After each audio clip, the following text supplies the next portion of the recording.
कसम है सलीके से सफ बांधने वालों की, फिर डांटने वालों की झिड़क कर, फिर जिक्र यानी कुरान पढ़ने वालों की गौर करके कि तुम्हारा माबूद एक ही है जो आसमान और जमीन और जो चीजें इनमें हैं सब का मालिक है, और सूरज के तुलू होने के मकामात का भी मालिक है।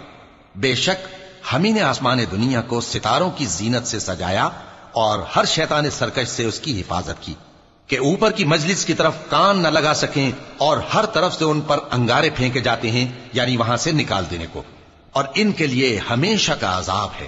हां, जो कोई फरिश्तों की किसी बात को चोरी से झपट लेना चाहता है तो जलता हुआ अंगारा उसके पीछे लग जाता है। तो इनसे पूछो कि इनका बनाना मुश्किल है या जितनी खलकत हमने बनाई है उसका। इन्हें हमने चिपकने वाले गारे से बनाया है। हां, तुम तो ताज्जुब करते हो और ये मजाक उड़ाते हैं, और जब इनको नसीहत की जाती है तो नसीहत कबूल नहीं करते, और जब कोई निशानी देखते हैं तो ठट्ठे करते हैं और कहते हैं कि ये तो खुला जादू है।